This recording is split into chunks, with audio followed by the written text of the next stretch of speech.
Hey everybody, welcome to Legends of Philly on PHL 17 Plus. I'm Jason Lee. This is, well, basically conversations with the biggest names in Philadelphia, and my guest on today's show definitely fits that bill. He's the voice of the Eagles in Español. He's a host on 94 WIP. If that was not enough, he's the voice of the Yankees in Español and a host on WFAN in New York, and somehow he found time to be with us for a few minutes, the great Rickie Ricardo. Rickie, always good to see you, buddy. How are you? Jason, I am well. Good to be with you. Good to be with this great Philadelphia audience, and always a pleasure.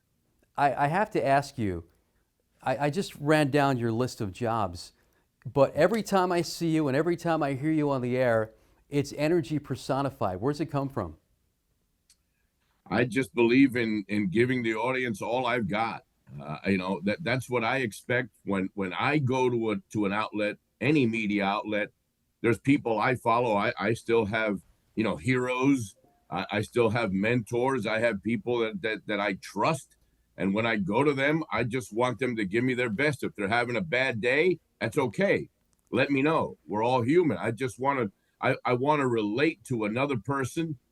That's the trust that I build with the people that I follow. And that's what I try to deliver to my audience every time. So it doesn't matter if I'm, I look, my schedule sometimes, Jason. I'm off one airplane onto the other one, getting on a train, a bus, or renting a car.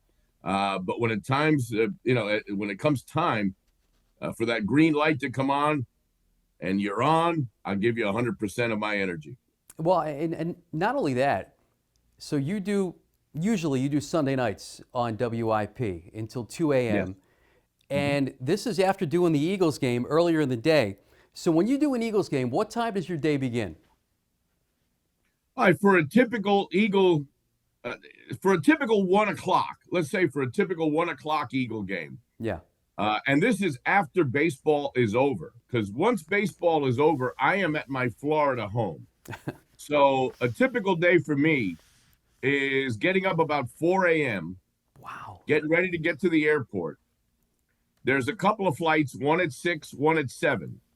Either one of those will get me into Philadelphia by, say, 8:30, 9 o'clock, 9:30.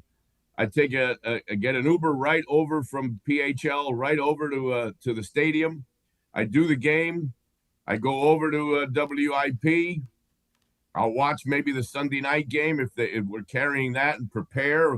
Go back through all the numbers from the Eagle game. Get ready for the show. Do the Sunday night show. Maybe take a little nap.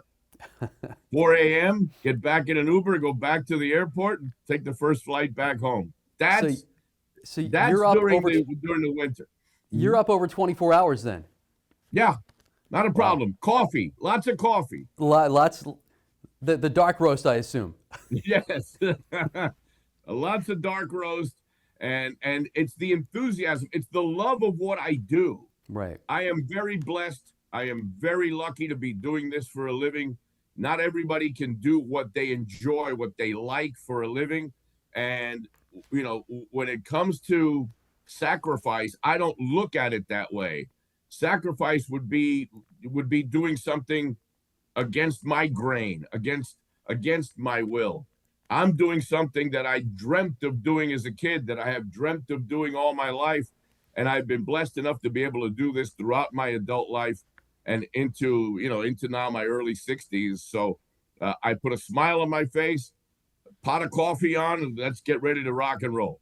And you say all of your adult life. You've actually done this since you were a kid, we could say, right? When did you first get into radio? A lot of people don't know that you began in music radio and had a really good career in music radio as well. When did that all begin?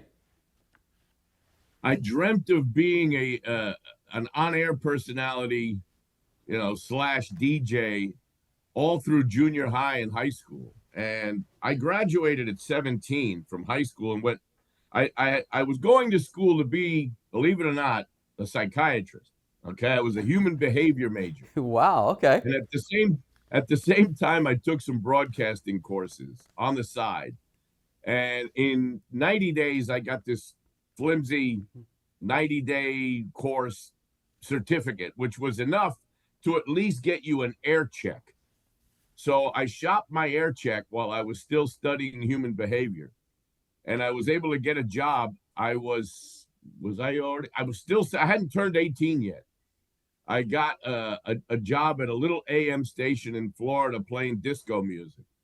And I turned that in about 8 months. I turned that into an interview at WBLS, which at the time was the #1 rated station in America in the #1 market in New York, run by a guy named Frankie Crocker, who was my idol. That was the voice on the radio, that I idolized, and I dreamt of working with this guy. But through some circumstances and a very lucky right place at the right time situation, I got an interview with him, and he happened to be looking for a young Latino bilingual guy that could bring a different energy to New York radio. So at 18 years of age, I was doing 8 to midnight on the #1 rated music station in New York City, and away we go. That's astounding because most people in our industry dream of getting to New York City, and throughout their entire careers, they don't do it. You did it at age 18. And for those who don't know, Frankie Crocker, he's a legend in New York City, Yes. correct?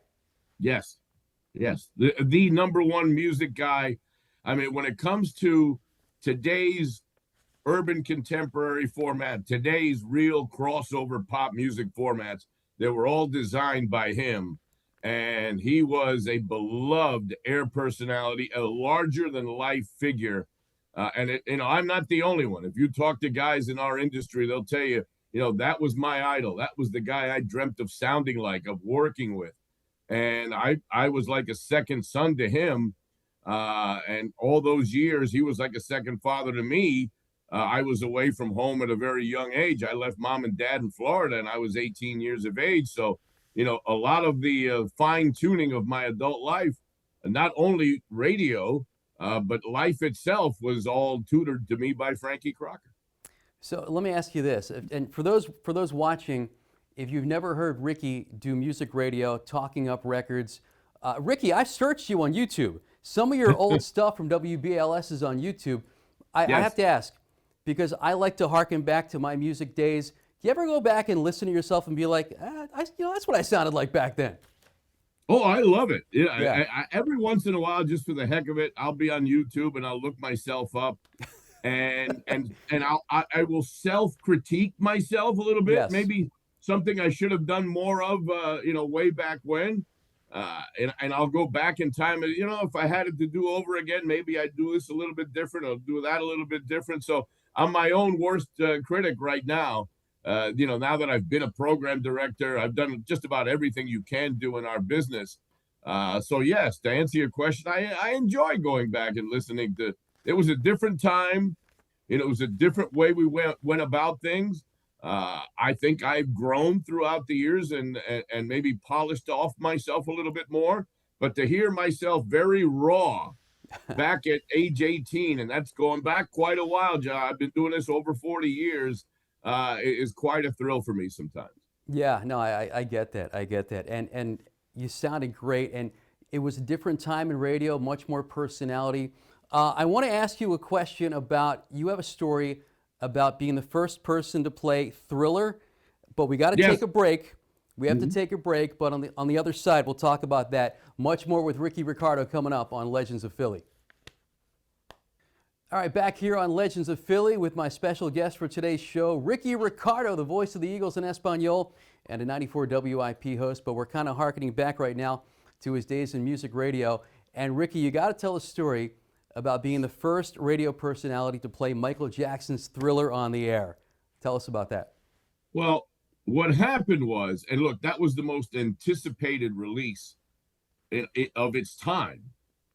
Coming off of his previous album, which was Off the Wall, which was so big, we knew Thriller was coming. It was one of those things where every week you'd get an update from the label, which was Epic, Columbia Records, obviously turned into Sony later on. So you knew, well, they're in the mix phase right now. They're in the mastering phase right now. And back then, Jason, the key to success, at least we thought so anyway, was what station can play the new music first? Who can break new hits and really be on top of the music scene and have that kind of power to be able to break the best new music first? My station in New York City, along with a couple of big ones in Philadelphia, Boston, the major markets, we all battled to be the number one station in the market to play new artists or established artists, new releases. So let's say a new Whitney Houston album would come out. We would get it first because whatever we played to a label meant a guaranteed amount of units sold. Right. And back then, for those that don't know, the radio station would play a song, you would go to a record store and you would buy the album, vinyl more than likely. That's the way it worked. There was a distributor in the middle. That was the chain of command of music radio into music sales. My station, you knew, the labels knew, if WBLS breaks this record, it's automatically going to sell another 100,000 pieces the next morning. All those distributors would have those kind of orders. So It was that important. But with Michael Jackson's Thriller album, pop radio wanted it first. R&B radio wanted it first. Urban radio, every format wanted it first. So what the label did to not, really upset anyone was say, nobody's going to get an advance copy. Doesn't matter how big or important the station is. Nobody's getting an advance copy. Everybody's going to get the release Friday. I'm just, hypothetical here. Friday at 12 noon. Now, we wanted it really bad. We wanted it Wednesday or Thursday. So what Frankie did was, the producer of the album was Quincy Jones. Frankie and Quincy Jones had a very strong relationship. Now, obviously, the finished product is going to come out of Quincy Jones' studio to the label, from the label to the stations. But Frankie worked out a deal, which to this day, I don't know the details of it. If I did, I wouldn't tell you. Where there was a Quincy Jones album out at the same time. So I think you can, connect the dots, which was a great album called The Dude. So Quincy and Frankie made an arrangement. And in those days, if you wanted something shipped across the country, you put it on a commercial flight. Okay. Right. So there was an acetate, acetate is the master right out of the factory, which you can only play once. Now, back then, Jason, we put the songs on carts. So you'd get the acetate. I remember carts. And you'd go into the production studio, and each single, every song would get a cart. They look like old 8-track cartridges. So Quincy Jones is sending Frankie 2 days before the label is going to release it, the copy of Thriller via a United Airlines LA to New York flight. Okay? So the acetate gets put on the airplane. It's flown across the country. It's a rainy day in New York. The flight is delayed. The delivery from Kennedy Airport to the radio station in Manhattan at 801 2nd Avenue, that gets delayed. So instead of the acetate arriving in time for Frankie's show, an afternoon drive, it's running about 3-4 hours late. The acetate arrives 15 minutes before he gets off the air, and I get on the air. Okay. So the acetate gets handed to the production people, put every cut on a cart, because remember, the acetate you can only play once. Okay, it's only good to record on the cartridges. Right. So by the time the 10 carts with the singles names were produced, it was time for my show. I had nothing to do with it. Just by circumstance, I get handed the 8 carts, 10, however many cuts they were on the album. I get all those cartridges handed to me with instructions of my entire show that night, from 8 to midnight, is play Thriller over and over and over and over again. So by circumstance, and because the flight was delayed and there was traffic coming in from Kennedy to the radio station, I am the guy that broke Thriller on worldwide radio. I was the first one to have it. Right place at the right time. I love that story. All right, I want to get into how you went from music radio to sports radio and to play-by-play announcing, because this wasn't something you aspired to, right? You just kind of fell into sports, correct? I kind of fell into it. I was in Miami, and I was bouncing around the country for a major radio company, the one that's got the heart, I guess I should say. And I was in Miami and programming a reggaeton station. At that time, the reggaeton music format was just starting to blossom, which is basically bilingual, young hip hop, the Daddy Yankees of the world. That music avenue was really breaking big with that hit Gasolina. So we were programming a station in Miami, and the at that time Florida Marlins had just beaten the Yankees in the World Series, and for the second time they took their championship team and sold off all the players. Right. So they knew that the audience, the sports audience in Miami was going to be very, very upset. And they were.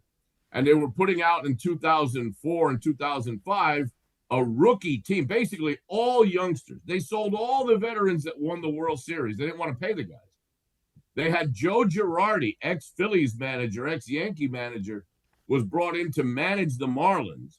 Right. And when this station went on the air, and I did mornings, the Marlins media people came to us and said, listen, we need to regrow a whole new fan base of young bilingual Hispanics from scratch, because we lost all the veteran Marlins fans were all upset because they broke the team up.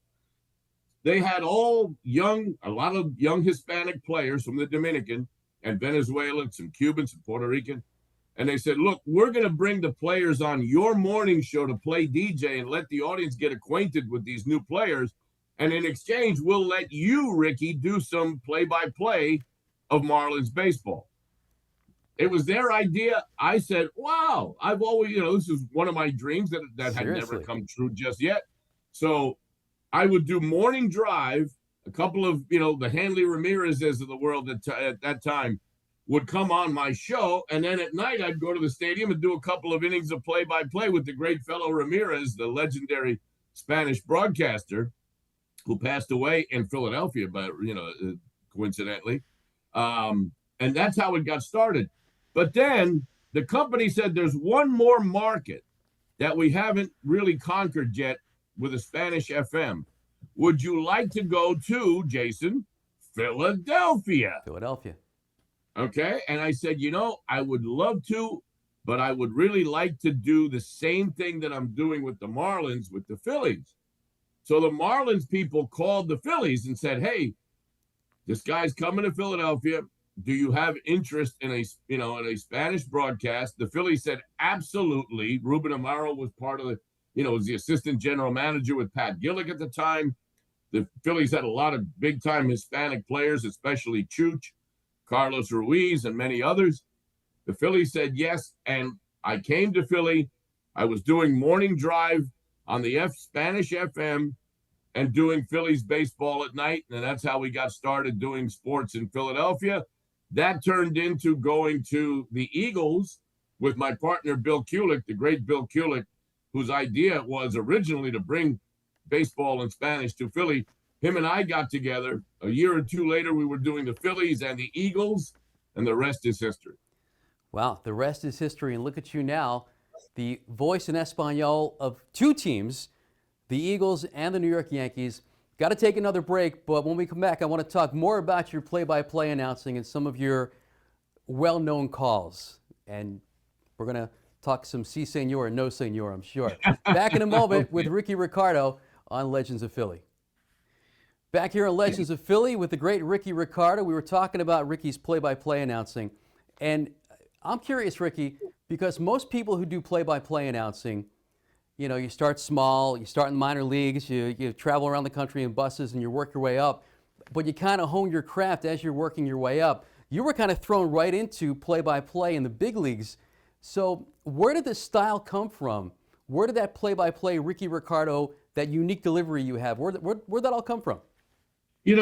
Remember I started doing Spanish in Miami, and what I wanted to do all along, radio-wise, even in, radio formats and things like that, I wanted to take the best of the best English language broadcasters and kind of translate it into Spanglish, if that makes sense. Mm-hmm. So I, as growing up, I never really listened to games in Spanish. I always listened to, I'm really a 51-49 if you want to put a percentage on it, English language speaker, and I think in English more or less than more than Spanish.